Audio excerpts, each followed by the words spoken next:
Hey, welcome back to the channel. It's good to have you here. Today, we're going to talk about something just a little bit different. What happened to the concept of affordable housing? Whether you're looking to invest in real estate or whether you're looking for a home for your family, the idea of an affordable home has kind of gone by the wayside, and there are reasons for that. So, today, affordable housing, part one.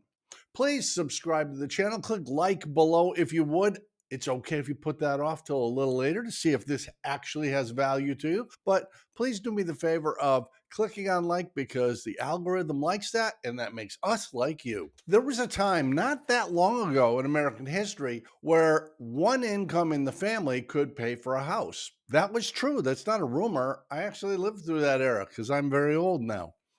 But there was a time when the average home price in America was about double the average income of America. Now it's closer to 5 times the annual income, and that's obviously a problem. This is the house I grew up in as a young kid in East Hartford, Connecticut, the suburbs of Hartford, the capital city. It was 3 bedrooms, 1 bath at that time. It had a carport, which has now been closed in. It had a single driveway. It was really a pretty modest home, but it wasn't atypical of what people were living in at that time. The washer and dryer were actually in the kitchen. It wasn't in a separate laundry room. And really, this was a basic house to start out in or to end up in. Today, that same house, which my parents bought for less than $15,000, that same house sells for something in the neighborhood of $260,000. Now, when I lived there as a kid, it was less than 1,000 square feet. That was fairly normal in those days that people lived in homes that were less than 1,000 square feet. It was just a home. It was shelter from the elements. It wasn't an entertainment center, and it wasn't an expression of your wealth. It was a starting point or an ending point. And there were other people in the neighborhood who were retired. And that was a life that they could afford. A house like that, a yard that they could manage. They could have a cookout out back. This is the house my wife grew up in, not too far away. Her parents bought this house for a little over $12,000 back when they first started out. It was 2 bedrooms, 1 bath, a kitchen, and a living room. It didn't have a second floor originally. It had an unfinished basement. These were fairly simple, straightforward starter homes for blue collar working people. And my in laws, neither one of them graduated high school. They were a classic case of an American couple who got together, had a family. They could afford a home just on the husband's salary. That's all changed now. And there's a reason for that. At least part of that reason is us. We expect a lot more. That home that my wife lived in as a kid, which was so basic, and her father added dormers to a second floor and added 2 bedrooms and a bathroom upstairs. Well, now it's a 4 bedroom house with 2 bathrooms and a finished basement. It has much greater value, but that was the intent back then. There was such a thing as a starter home, a very small, basic home that the average person could afford. It wasn't what you wanted. It was better than what you had. It was better than renting. And by living in a house like that over a period of time, as it appreciated in value and you became more financially stable and your job became a little more solid, you could afford to invest in that home and add on to it. In the case of my folks, they closed in the carport and turned that into a family room and an additional bedroom. In the case of my wife's parents, they added dormers and a second floor, 2 bedrooms and a bathroom. They had 3 kids. It made all the sense in the world. Eventually, they finished the basement. This became a truly livable house for an entire family instead of just a basic starter home for a couple. That's part of the problem. It's not the entire problem with affordable housing. My parents' generation were living in homes that had central heat. That was a big step up for them because when they were kids,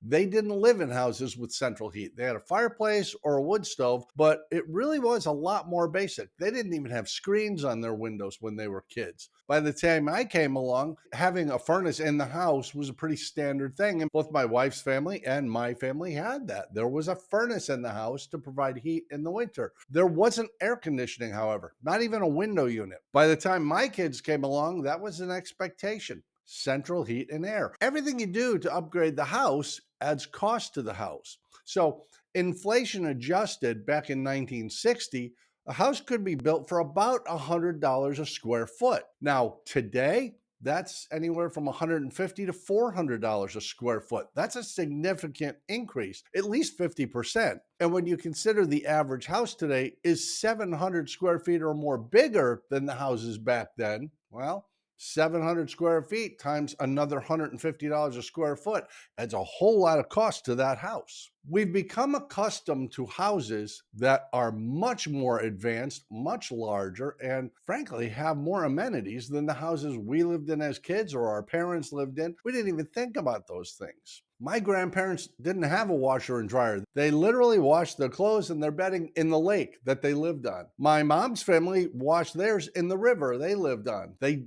hung their clothes out on the line afterwards. They didn't have a washer and dryer or the electric bill to run the washer and dryer. Lots of people were still working with wood stoves in the old days. And I know this seems really antiquated, but it was less than 100 years ago. This isn't really that long ago in history. We came to expect much more in our homes. Even our electrical systems, where we had 60 amp service when I was a kid with a fuse box, now people typically have 150, 200 amp service with circuit breakers, way more outlets in their house, because in 1960, most people, frankly, didn't have a television. They didn't have a significant stereo system. They didn't have all the home entertainment we have now. They had a refrigerator, but they didn't have an extra freezer. They didn't have all sorts of things that we run regularly now. So the whole electrical system had to be upgraded. We have central heat and air. That's an expectation now. We probably have double glazed windows. Everything about the house is better, but it's also more expensive.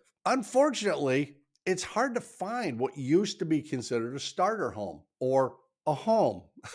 Frankly, we didn't always call them starter homes. It was just the house you could afford to move into. But now people are typically looking for houses 2,000 square feet and up, where back in my youth, families were looking for homes that were 800 to 1,000 square feet. That is a big, big difference. And that's part of the challenge. It's not the whole thing, but it's a chunk of it. Times change. People change with the times, and the opportunities available to us change along with them. Could you today move into a home that we call a starter home at this point, 1,000 square foot home that didn't have air conditioning, that didn't have all the amenities we expect now? And could you afford that house on a single income? Very possibly. But you'd probably be dissatisfied with that house and the lifestyle it afforded. We don't have the situation we had then. We have the situation we have now. And I'm not saying that's good. I'm just saying that's the way it is. There are other reasons for why affordability has become such a challenge in houses, and some of them aren't just with the home buyer, the people living in the home. Some of those reasons have to do with government and local ordinances and codes. And we're going to talk about that in part 2. So come on back and see me, and we'll do another little discussion on what happened to affordability, and maybe more importantly, what can we do to rectify that? Because anything that becomes a problem does have a solution. We just have to find it and implement it. And remember, better is always better. So keep striving. You'll get there.